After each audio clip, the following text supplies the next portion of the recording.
Great. Okay. So you've studied over the years documents from where, the FBI, Dallas Police, or well, both FBI, Dallas Police, Secret Service, any agency that generated documents related to the case, and particularly to Lee Harvey Oswald, which happens to be the specialty of my research, one of the specialties. Right. And you have documents pertaining to his traveling to his supposed defection to the Soviet Union. Correct? Not so much there. I touch on that, but I've specialized more in documents related to his travels in Mexico, for one thing. Okay. And I can speak of those when we're ready. Okay. Yeah, whenever you're ready. All right.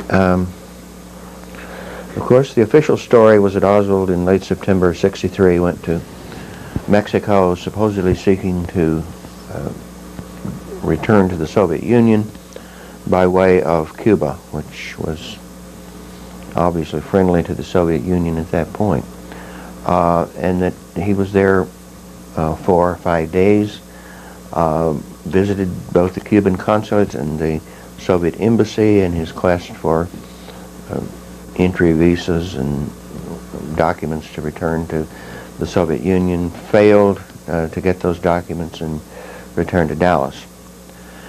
In the course of that visit to Mexico, he supposedly, at least after the assassination, the stories came out that he made several provocative visits to communist and Castro officials in Mexico, and after the assassination, those supposed visits were used to try to create an image of the assassination not just as an Oswald activity, but as one backed by Castro and or the Soviet Union. So it's extremely important to the case exactly what Oswald did in Mexico, and the thrust of my research is that he very likely did not do anything in Mexico, because he very likely never even made the trip in question. I have an article in an older 1985 article called "The Trip That Never Was, Oswald in Mexico." And in that article, as in much of my research, at least in the late 80s research I was doing, I focused on the documentary record of Oswald's visit to Mexico, his travels, his crossing of the border, and the immigration records that were created in the crossing both to and from Mexico, the records of his traveling by the buses that he supposedly traveled to and from in Mexico, and his registration at the Hotel del Comercio in downtown Mexico City.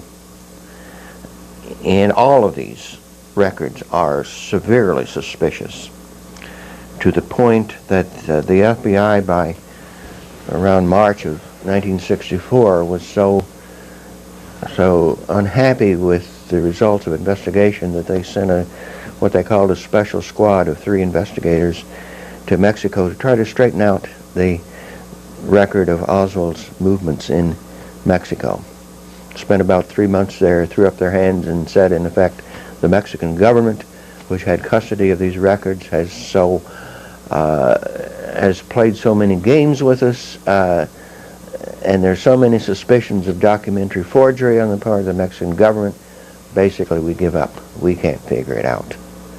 So that was the atmosphere in which these kinds of documents were generated. Now, one I would like to talk about. I think there are a lot of documents that are suspicious of forgery. There are some documents, and if we have time, I'll speak of 3 or 4 documents that I think are kind of smoking gun, prima facie proof of forgery, and in some significant areas. But the one related to Mexico City that I would speak about is the registry of Oswald's name in room 18 of the Hotel del Comercio. The peculiarity of this document, if you look at it, is that in room 18, supposedly occupied by Oswald, there is the name Lee, Harvey Oswald, and this is in the handwriting that is otherwise authenticated as that of Lee Harvey Oswald. The problem, and it's almost too obvious to the naked eye, in looking at this hotel registry for September 27th, 1963, is that all the other names on that list are in the same handwriting, unknown other handwriting, and Oswald's name alone is there in his handwriting, as if either Oswald himself or someone else on his, quote, behalf wrote his name in his handwriting, no less.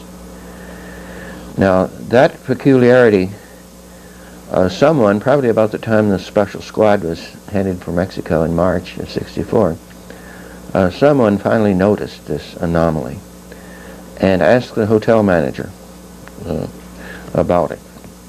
And the hotel manager's explanation was that on the first night that a guest arrives at that hotel, he signs the hotel registry in his own name. And if the guest stays over any subsequent nights, the hotel clerk copies all the names of people that are staying over. So it would seem from that account that only Lee Harvey Oswald arrived, or Lee, Harvey Oswald, which is the way his name was written on his 15-day entry visa, that only Lee Harvey Oswald arrived at that hotel on the 27th.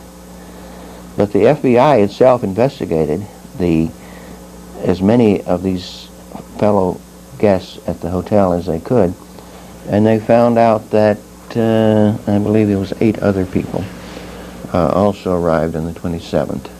So on their own account, their names should have been in their own handwriting. And the other problem with that is that even on that account, the registry for September 28th again has a unique handwriting for Oswald. Everyone else's handwriting is still in the handwriting of some unknown person, probably a hotel clerk. But the name Oswald in room 18 is unique handwriting, or in this case printing. The name has changed. It is now Lee Harvey as opposed to Lee, Harvey Oswald. It is now Lee Harvey. It is in another handwriting, and it is not the handwriting that is true of all the other names on the list. And the same is true, the same Lee Harvey, the following 2 nights. The same situation. To me, there is no doubt that there is something drastically amiss about this record of Oswald being at the Hotel Del Comercio, and the likelihood that the name was written in at some point after the FBI got the document from the Mexican government by way of the hotel, that either the FBI or the Mexican government furnished the name for purposes of proving that Oswald was there in Mexico at that time, particularly with the lack of other documentary proof. Again, the immigration records, the bus records, everything is wrong document-wise about Oswald's movements in Mexico. Good. Good. Very good. That's good. Okay, what else? All right. Another area of specialty, or direction of research. Yeah. You dropped your, popped out again. Popped out. While you're doing that, let me just go back and just check. Okay. I think the basic problem for the investigative agencies that wanted to prove that Oswald was the assassin, was it was necessary to create a set of documents that would prove his possession of the rifle, prove that the fingerprints that were found at the scene of the crime, that is on the 6th floor of the school book depository, a palm print on the rifle, that these prints were those of Lee Harvey Oswald. And starting with a hypothetical, in which I did not start with, but it sort of arrived at this conclusion, or at least tentative conclusion, that Oswald may have been something of a paper individual.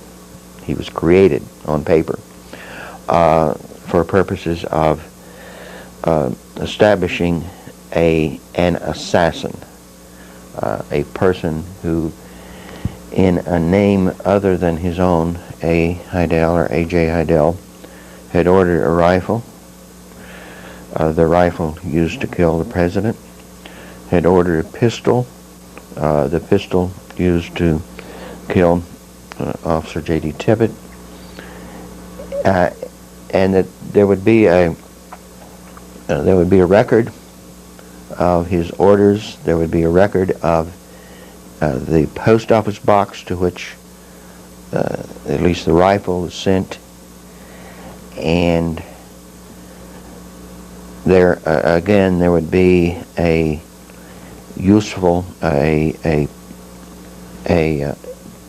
an evidence establishing record of his fingerprints that could be compared against the incriminating fingerprints supposedly found at the scene. Establishing Oswald's identity using his signature or any of the normal documents that a person has turned out to be very, very tricky. His fingerprint cards that I'll speak about in a minute. But I just first, I guess, would like to speak of another document that is, again, kind of prima facie evidence that documents were somehow created dealing with Lee Oswald. In 1959, as Oswald was about to leave the Marine Corps, or about to be transferred out, he got a hardship discharge from the Marines in '59. Before he left the Marines in September of 1959, he applied for and received a passport. Many people have commented on, wasn't it strange that while he was in the Marines still, he applied for a passport to go overseas, and his supposed reason for the hardship discharge was that his mother had been injured and unable to work, and he was needed at home in her support. But be that as it may, the thing I want to point out here is something about the nature of this application, his application for a passport. And again, I think it represents pretty smoking gun evidence of forgery.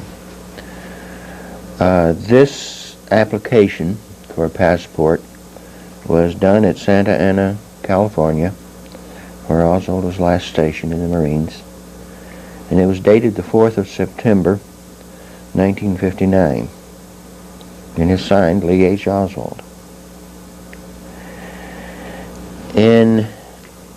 On the lower left-hand area of the passport application, there is a notation saying that an ID card was submitted for proof of who he was, and there's a number for the ID card. This was submitted as proof of his identity when he applied for the passport. From his service records, they make a notation in a personnel record for every personnel transaction of a person. And his service records show that on the 11th of September, 1 week after he applied for the passport, he was relieved from active duty to return to inactive status, which is the way they did it when people completed their active duty. He was relieved from active duty on the 11th of September and was issued this ID card with the same number that he had submitted a week earlier in support of his passport application. So you get the anomaly of Oswald having supposedly submitted a card, an ID card, that he wouldn't receive even for another week. And there are other things about this passport application that suggests that it is not authentic. It was probably not filled out by Lee Oswald.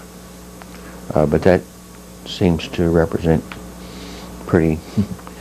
that one little notation about the submission of a card that had not yet even been issued. Sir, if you could just restate that, I'm sure I understand what you meant by that. A card, this card is what? This card is, it was found in his effects. It was an ID card with his picture. By the way, a picture that had not yet been taken. According to the Warren Report, which published this picture of Oswald, it was taken in the Soviet Union, which was after he was out and had defected to the Soviet Union. So it has a picture on it that had not yet been taken. This is the same ID number. It was submitted in support of his passport application a week before it was given to him.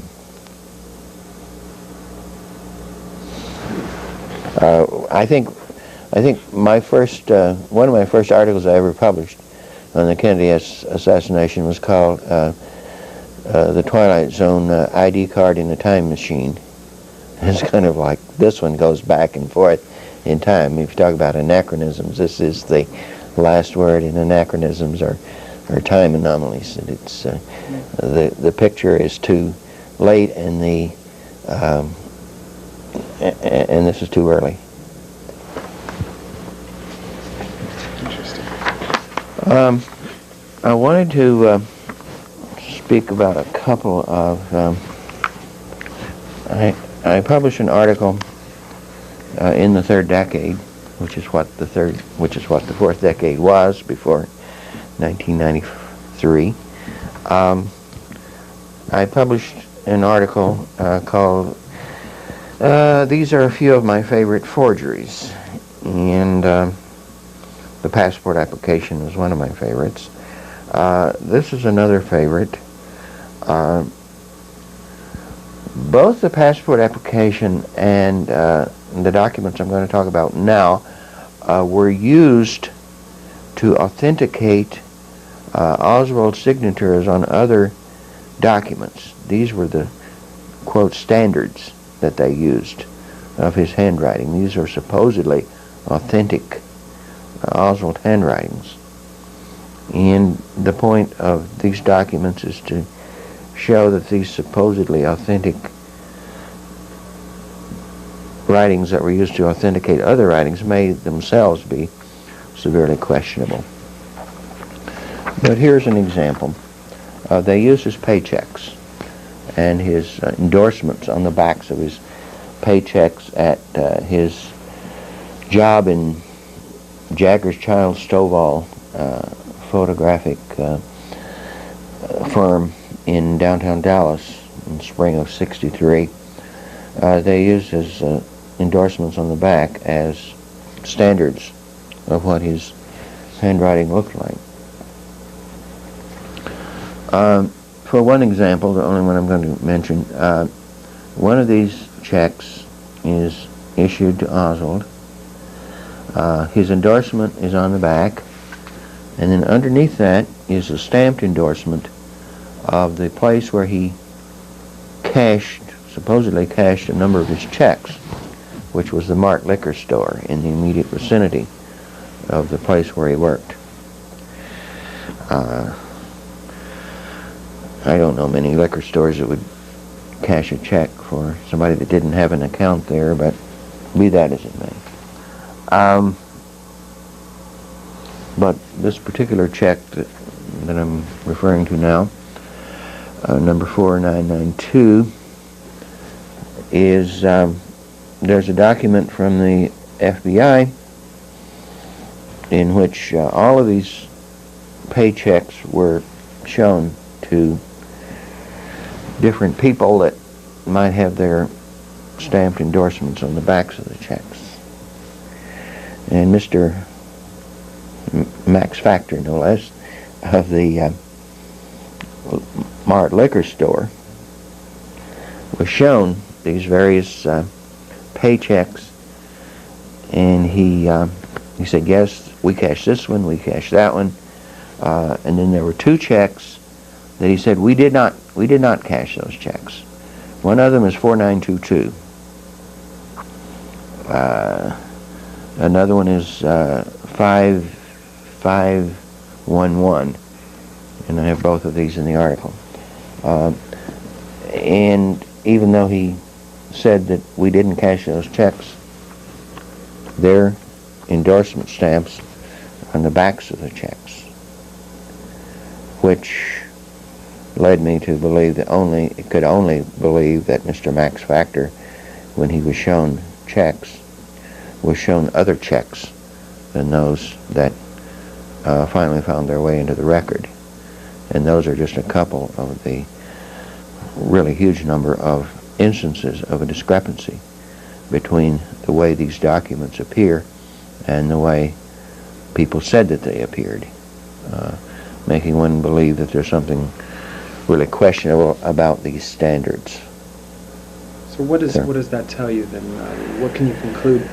What I conclude is that somehow, and this is hard to envision the scenario of how it was done, but given the range of anomalies in the Oswald documentation, it would seem that after the assassination there was a massive effort to gather every single piece of paper with Oswald's handwriting or signatures, and then substituting for key documents whatever was needed to make the case against Oswald. One of the things you learn as you research in this area was the intense and unbelievable speed and thoroughness with which the FBI accumulated every possible piece of evidence, particularly documentary evidence, regarding Oswald.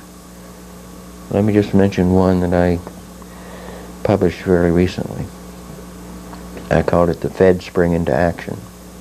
It was in the 4th decade, a couple of years ago. And one thing that struck me was a Secret Service document, actually, that I think it was at 11 p.m.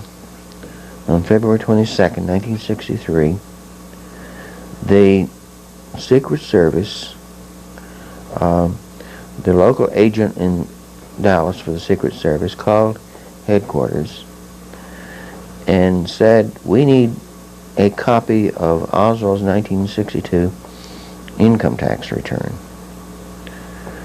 And they literally sprung into action overnight and went to the record holdings in suburb of Philadelphia, Mechanicsburg, where these records were held, or out of Harrisburg, I should say.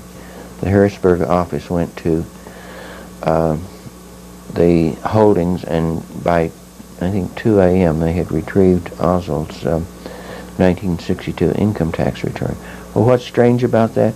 What's strange about that is that there was no real basis for firm conclusion that Oswald was the assassin. And that is just a tip of dozens and dozens of actions of the FBI, Secret Service, the State Department.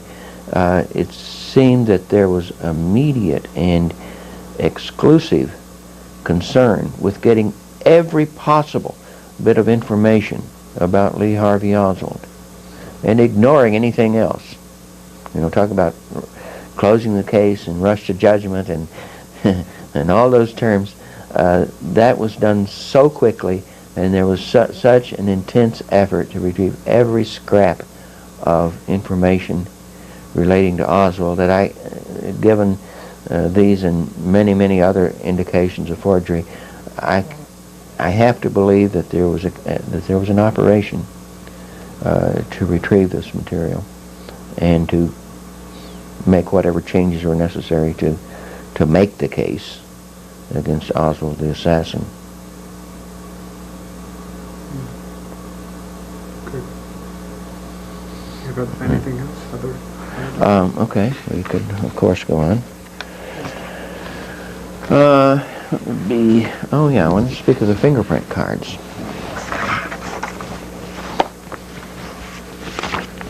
Well, again, one of the first things I ever researched. You need a tape.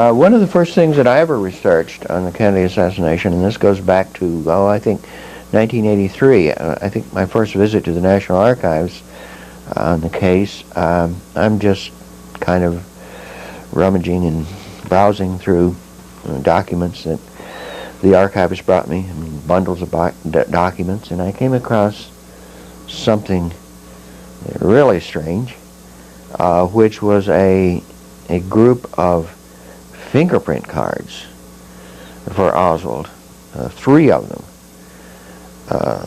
in a Secret Service report that had never been published anywhere. And there were 3 different versions of the same, they had the same fingerprints, but the way they were filled out was they were filled out in 3 different ways. The only thing that was common to them was that on the side of the card where the person is being fingerprinted is expected to sign, there was a notation refused to sign. And there was in fact one version of a fingerprint card for Oswald that was dated November 25th, 63, set of fingerprints, and the notation refused to sign. Well, Oswald was murdered on November 24th, 63. So I guess you can't blame him too much if he refused to sign a fingerprint card made for himself the following day. I mean, the implication and what was finally, again, it took forever for anybody to ask this kind of question, but finally the Warren Commission asked the FBI's fingerprint expert why Oswald was photographed on November 25th. His corpse, obviously, was fingerprinted. And Sebastian Latona was his name. Mr. Latona replied, "Sir, I think the purpose of making those fingerprints was for the Dallas police to officially inform us that Mr. Oswald was dead." Like anybody in the country that saw Oswald being shot the morning before could have verified that for the FBI if necessary. But anyway, they went and they took fingerprints of the corpse in order to inform them. I wrote an article on this. I call it Sebastian Latona, Where Are You When We Need You? Because there were many inconsistencies about the fingerprint cards. One that I found, and it was really doing some very local research right here in Fredonia. I asked the local homicide officer. We have one in our police department, or did before he retired. We don't have homicides here, so he didn't really have much work to do, but in any case, I asked the homicide person to look at the card, and I covered up Oswald's identity on it so he wouldn't know what he was looking at. And I said, "What about these prints? These refused to sign prints?" And my friend, the homicide detective, said, "Those are not the prints of a dead person."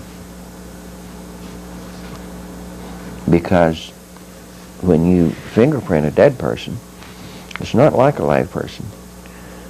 You have to roll the fingers to print. You either get your person to cooperate with rolling, or you take and roll them. But once the person is dead, their fingers go into rigor mortis, and you have something that won't roll on a normal fingerprint card. So if you don't roll them, you have a very different appearing fingerprint card. Now this sounds ghoulish, but he's told me that one thing they sometimes do if they need to identify a body and they have some fingers on it, they'll cut them off and roll them. Or more commonly, they have little strips of paper that they can ink and put the paper around the finger and then paste these pieces of paper on a regular fingerprint card with blanks. But that creates a very different kind of appearance. Now we know Oswald's hands were not severed. At least the body they dug up in 1981 did not have any severed fingers to it. And we know from the appearance of the card that these little cups weren't used, so that this seems to be one of many indications that this fingerprint card was created under other circumstances than what we've been told. Now I have an hypothesis on this. Might or might not be right. But of course, one of the problems of evidence that Oswald was at the scene and had the assassination weaponry in his possession was that the FBI finally found a palm print on the rifle. It wasn't discovered immediately. A Dallas policeman supposedly, quote, lifted the print before he sent the rifle off to Washington on the night of the 22nd, 23rd. But when the rifle got to Washington, the FBI couldn't find any prints on it, and he didn't send his lift along, and his lift only arrived on the 29th of this of November in FBI headquarters. So there was a lot of question of how that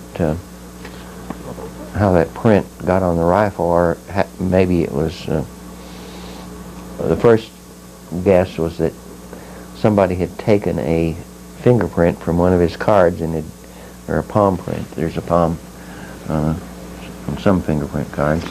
Had taken a palm print and put it on the rifle, but when you do that, you're not going to get the imprint of the irregularities of the rifle on the print, so that doesn't hold up. It would appear that it was possible, and there's some evidence that this happened, that somebody went into the morgue with a rifle or a piece of a rifle, and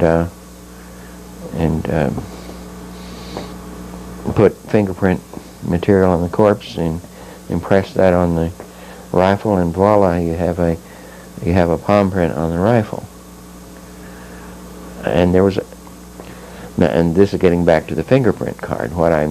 My hypothesis about this would be that something like this was done, but in order to cover their tracks. I mean, the mortician said that after these people left, they had fingerprint material all over his hands. He had a big problem cleaning up his hands. That perhaps the real purpose of the mission was to get the palm print on the rifle, and in order to cover their tracks for this kind of operation, they had to cover both hands and make one of these refuse to sign fingerprint cards to cover the operation. That's right now the best hypothesis I can think of for this really, really strange creation of or they actually didn't create a fingerprint card. This was fabricated elsewhere. I mean, it gets to be a convoluted plot, but give me a simple explanation and I'll take it. When was that palm print lifted? Supposedly on the night, somewhere between 9 and 10 p.m. on the 22nd of November by Lieutenant J.C. Day of the Identification Department of the Dallas Police. This was after the FBI had checked it and found nothing? No, the FBI did not have possession of the rifle until shortly after midnight. Vince Drain from the FBI took possession of the rifle and other assassination evidence, took it to Washington. They processed it over the weekend, and then I believe Monday, it could have been Tuesday, but Monday or Tuesday they returned most of the physical evidence to the Dallas Police Department. So it was during this Saturday, Sunday, perhaps Monday period that the FBI lab was examining the rifle and finding no evidence of any kind of fingerprints or palm prints on the rifle. So the Dallas police claim that they lifted a palm print off the weapon. Yes. Then how is that possible? If lifting a palm print, does that mean the palm print then disappeared? No, it does not mean that. Okay. It means that they got a copy. And in fact, Lieutenant Day said he was so confident that the print was still there that he didn't even bother to inform Agent Drain that he had found a palm print. And he was protected. It was on the it was under the stock. He had to disassemble the stock from the barrel in order to find this palm print. And he reassembled it, and he was so confident that it would be undisturbed that he didn't even tell anybody until voila, the next week Oswald was dead. Oh, by the way, here's the palm print we lifted. So you would conclude then that their claim on that Friday that they had lifted a palm print, that was just made up, and then it was the following week that they were able to, produce it? Yeah, from the corpse. Okay. Mm-hmm. Okay. Good. Okay. Did you have any other important documents?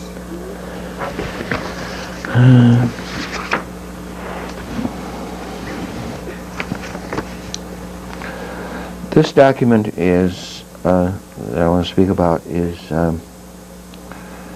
Another basic Oswald identity document, it's his application for employment at the Texas School Book Depository.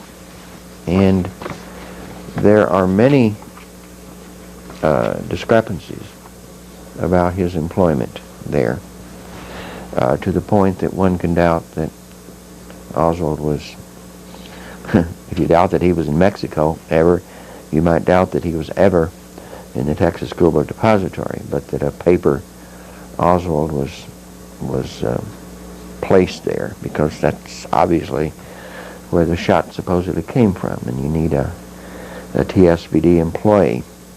Again, I'm not going to go into the many irregularities on his Texas School Book Depository employment, but just to note that for some reason a detective of the Dallas Police Department, V.T. Bryan, B-R-I-A-N, handwrote an application for Oswald. I have side by side on the back cover, one of the third decades, the official Oswald application for employment with his official signature, and his official signature is, there are several different styles of official signatures, but this matches a number of others. So there's his supposedly authentic application for employment, and next to it is the hand-printed version of that application, signed Lee H. Oswald, but it's not the Oswald signature, and it says by Bryan, Lee H. Oswald by Bryan. So Detective Bryan, for reasons that maybe can only be imagined, well, as I say in my little article accompanying this material, what this proves at least was that the Dallas Police Department had access to blank application forms for the Texas School Book Depository, because this blank was filled out by a police agent, so that they had the facilities to play with its application, perhaps to fabricate it. Why this happened? There must have been duplicating facilities if they needed a record. This document, by the way, this by Bryan, came from obscure sources in the archives, stuff that's never been printed. Again, it was something just found. Actually, I believe, well, I can tell by the file number that this actually came out of the Dallas police files that were only opened relatively recently. But again, this material was not generally available, and it may be, again, this is real speculation, but it may be that this document is an indication of something of the way the forgery operation proceeded, because as a provisional hypothesis, I would suggest that this information was filled out to provide the information that was wanted to prove Oswald's employment, and this was copied over. This was actually copied from the I know this and this, your camera doesn't show, but that the supposed original was actually copied from a supposed copy, that perhaps floating around in obscure places there are other documents that are in other people's handwriting that were the working drafts that were used by the forger to create the, quote, Oswald documents.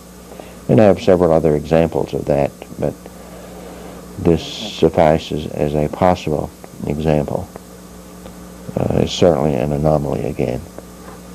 What do you think they were trying to accomplish? I think they were trying to accomplish, as I said at the start, that they were trying to prove that there was a man named Lee Harvey Oswald working at the scene of the crime, and they were trying to prove that he had ordered a mail-order rifle from Klein's in Chicago to a mail-order box in Dallas that was maintained in his name and in the name of Heidel, strangely enough.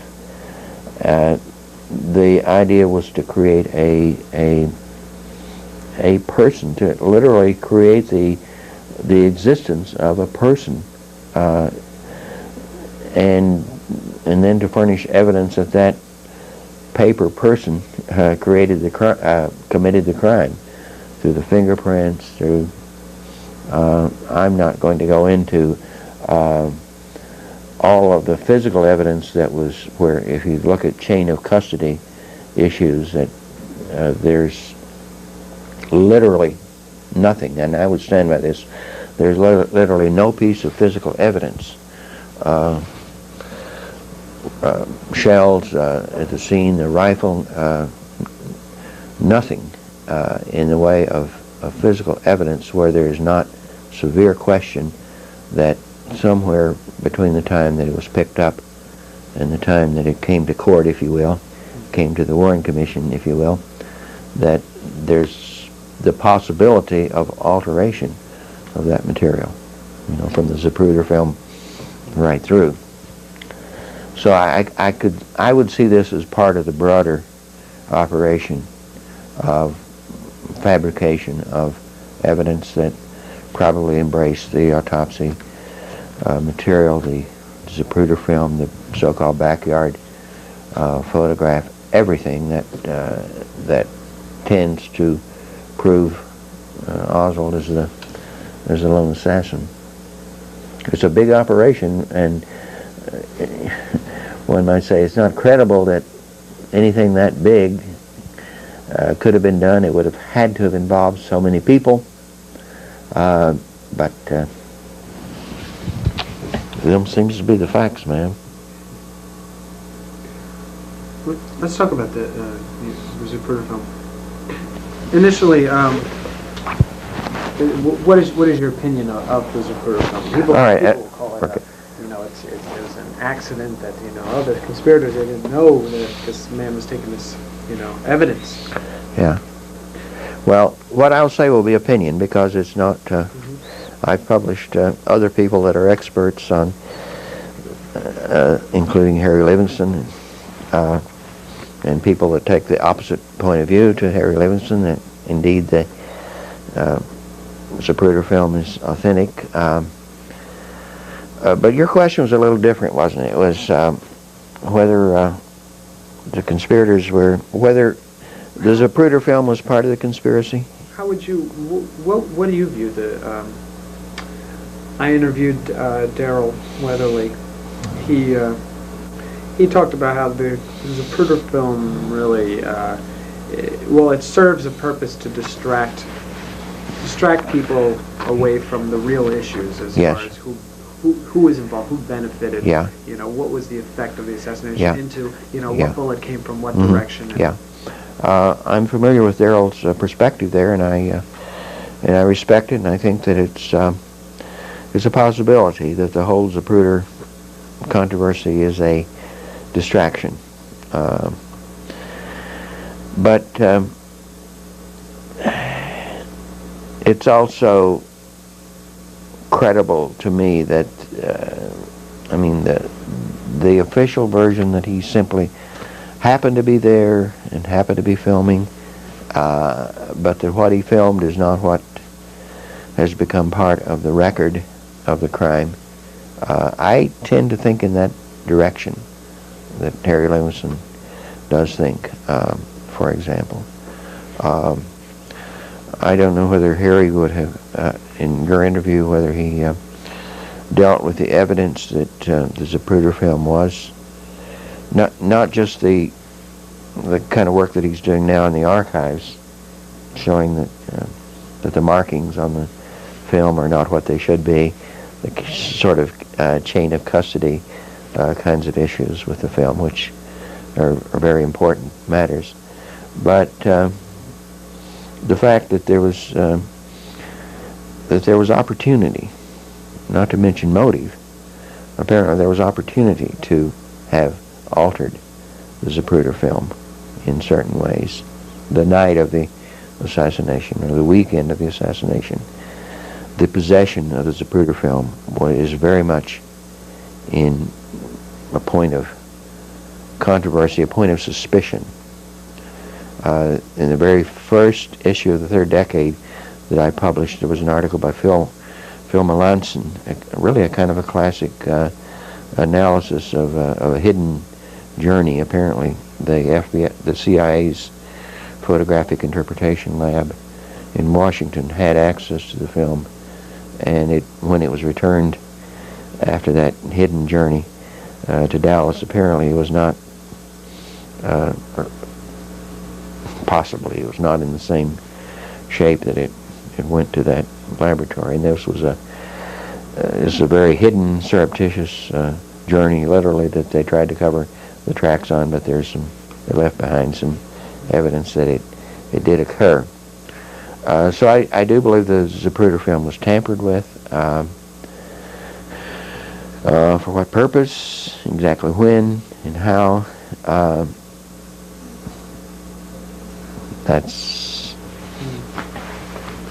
not sure. No. Okay. What's the audience of this? What's the audience of this? For this film? Mm-hmm. Well, don't know yet. You mean on that as a sec? You mentioned as a sociologist the cover-up. Why the cover-up? It's a good question. Yeah. If you could address that. Okay.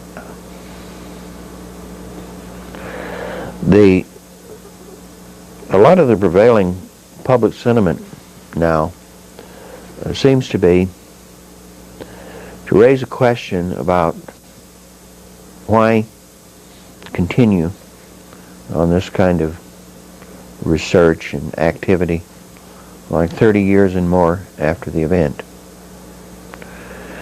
There's kind of a strange situation that, according to every public opinion poll I've seen, that the great majority of the American people believe that there was some kind of conspiracy involved in the assassination of President Kennedy, and yet it seems that there is very little public support for a reinvestigation of the case, for any kind of books or other material that indicate the existence of conspiracy. It's like a public attitude that yes, something happened there. We don't have the whole story, but like I would call it the so what attitude that seems to prevail in the public. And I would think that there are several sources for this attitude. One, I think, is that, as with many situations that we recognize as unfortunate or too bad kinds of situations, shrug of the shoulders, what can you do about it? You can't bring back somebody that's already dead, etc., etc. So there's that human tendency, I think, to think that nothing really effective can be done, so basically why try?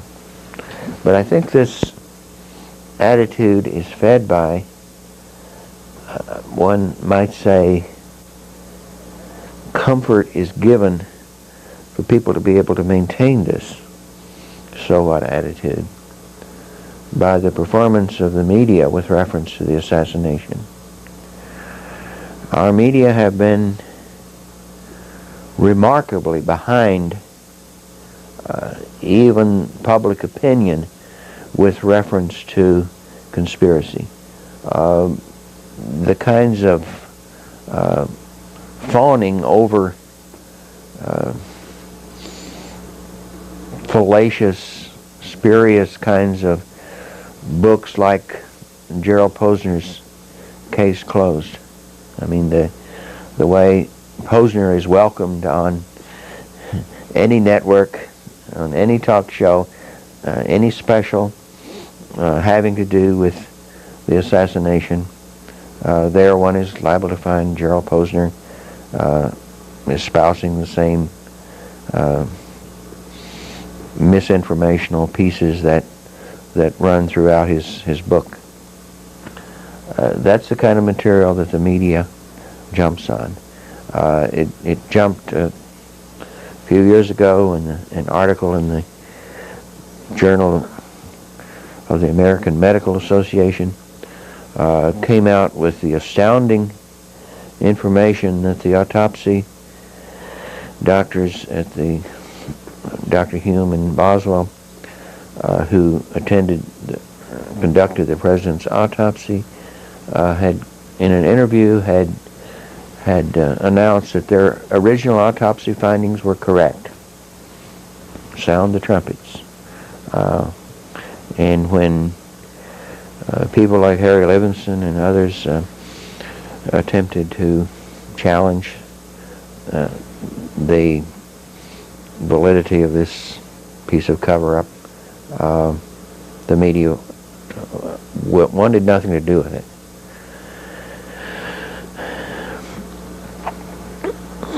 Accounting for that kind of attitude on the part of the media is not so easy, but I suspect that behind that there's the same need that private people as individuals have to justify their own inaction in the face of previous information. That I should have done something about that long ago. I didn't do it, and apparently there's nothing, well, it's not that important. In psychology, which is not exactly my field, but familiar enough with something called cognitive dissonance theory in psychology, which tells us that if we have two thoughts in our minds, for example, I should be doing this, I'm not doing this, that's a dissonant situation which can lead either to getting off your whatever and doing what you should be doing, or on the other hand saying, well, it's not that important anyway, to justify one's inaction. And I think a lot of what's happening with the press now is justifying the incredible inaction of our press from day one of the cover-up to whatever this day is. Where are the investigative reporters who have taken this, the problems in this case, and have made investigative work out of their study? Where are the Bernstein and Woodwards of the Washington Post that did the Watergate kind of investigative work? The press is out to lunch.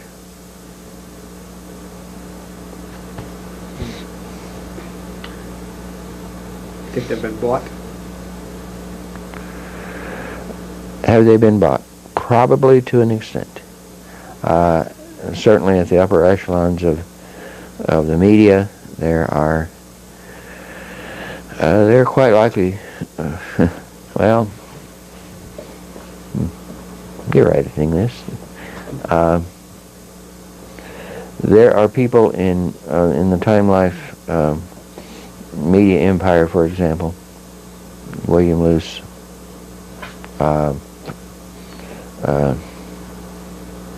Henry Luce,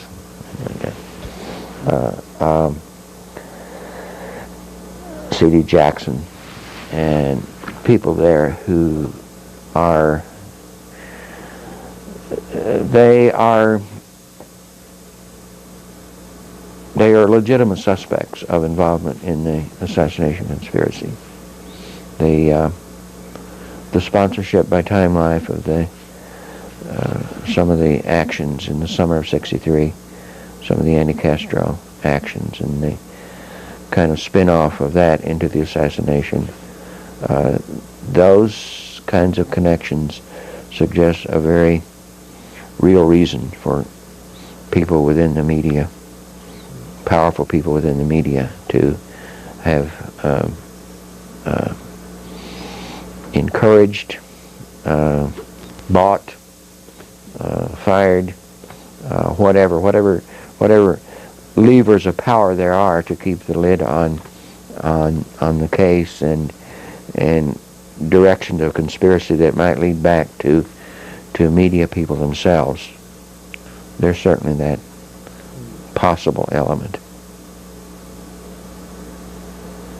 What do you think? But that gets into the nature of the conspiracy. What is the big question, do you think, that should be asking? This, bullets and trajectories aside. Who killed President Kennedy and why? Why? Why? Simple.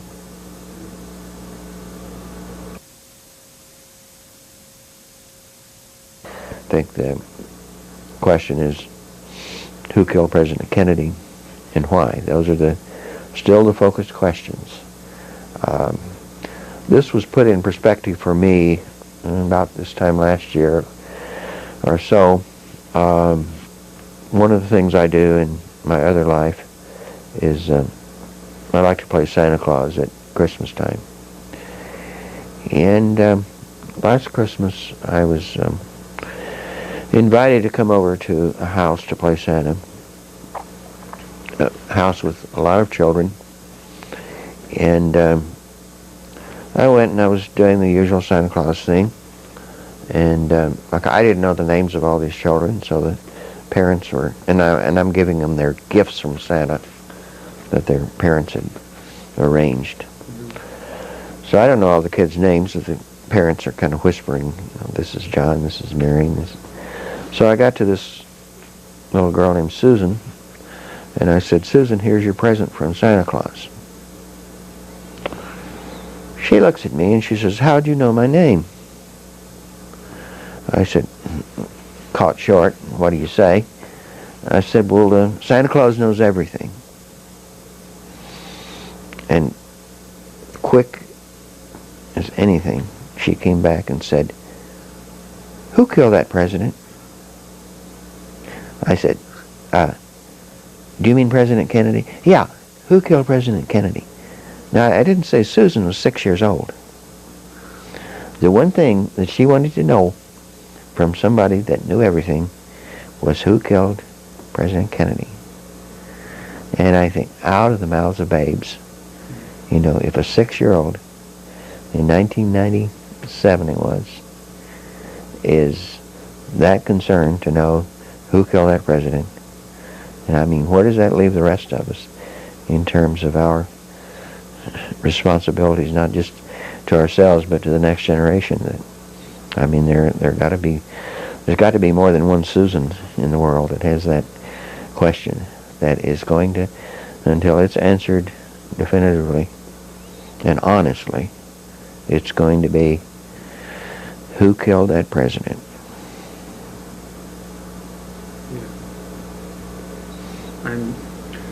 I'm married. He begins it and spends most of the book talking about the psychohistory of Oswald. Yeah. How is that? Is that important? No. Well, important to what? I mean, it's not important to knowing who killed Kennedy. Right. As in that, it doesn't, what does that prove? It proves that that Oswald was a psychopathic nut, which is the story from the start. I mean, J. Edgar Hoover determined within 2 days. Now, I don't want to say 2 days. He decided that night of the assassination that this was the work of a psychopathic nut. And it's just proven all over again. Norman Mailer's book, Gerald Posner's book, all these psychohistories, Portrait of the Assassin. You know, you want to talk about diversions. Zapruder film may be a diversion, but this kind of material is definitely diversionary.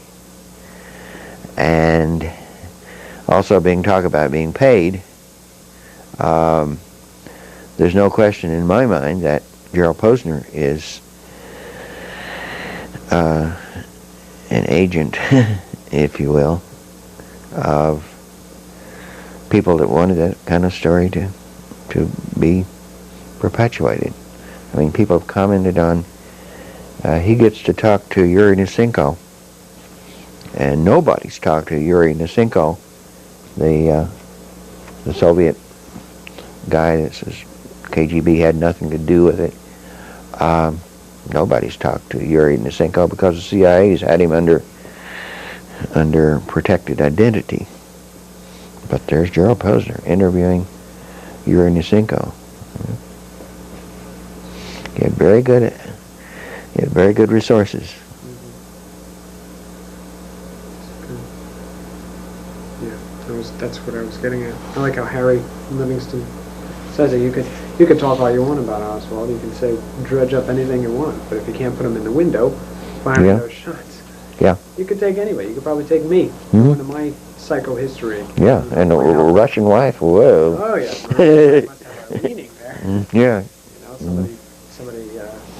Their parents were divorced, so you know that must have made them. Is there anything else that?